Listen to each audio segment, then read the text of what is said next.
What's up guys? This is Jeric and welcome to my channel. So for today's video ay magre-reset tayo ng Epson model L120 at L121. So ito po ay free. Wala po tayong magagastong kahit isang piso. Ang gagawin nyo lang po ay i-follow yung mga instruction na sasabihin ko mamaya. So, ano pang hinihintay natin? Let's get the resetting started.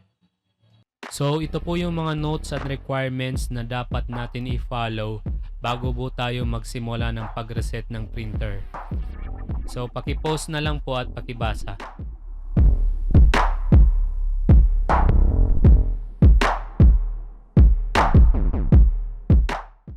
What's up again guys? So, we're gonna start the resetting.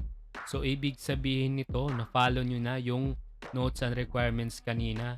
Kasi kung hindi nyo magawa yung notes at requirements kanina, may chance lang hindi maging successful ang resetting process na rin. So, kung hindi pa kayo nakaka-follow ng steps or hindi nyo ba nabasa, please go back to the notes and requirements and follow those steps.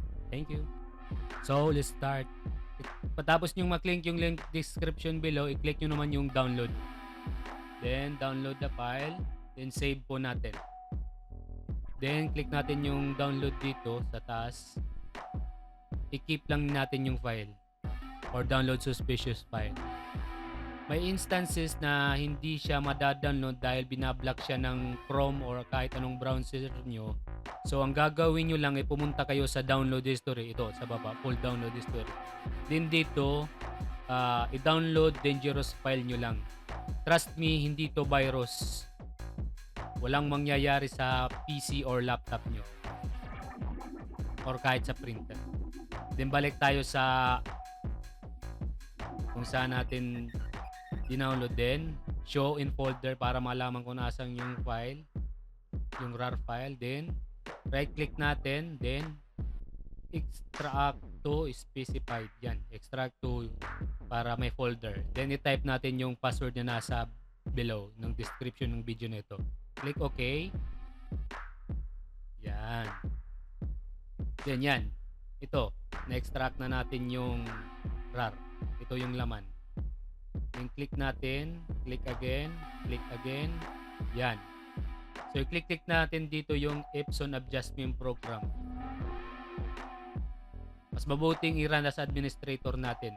Run as administrator. More info. Click run anyway. Yan.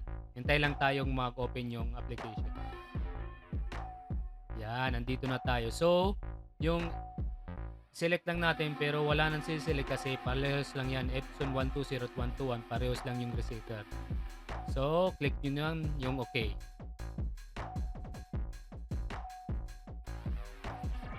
Click na natin yung OK.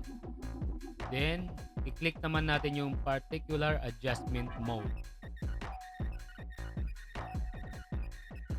Then, click waste ink pad counter. Then, click OK. Click yung checkbox dito sa left. Then, click check. Yan. May lalabas dito kung ilang prints na pag more than 6,000 or 6,200, kailangan talaga siyang reset. So, next step naman ay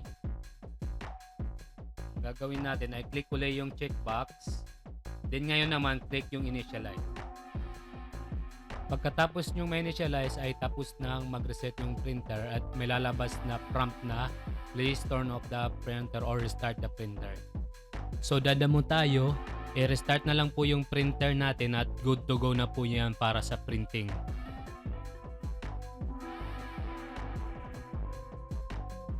So yan po, tapos na po yung video.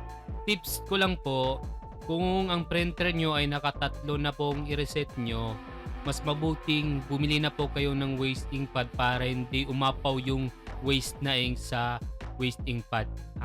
Yun lang po. Salamat sa panunood. I hope you find my video very helpful sa pag-reset ng printer nyo. Thank you again and God bless.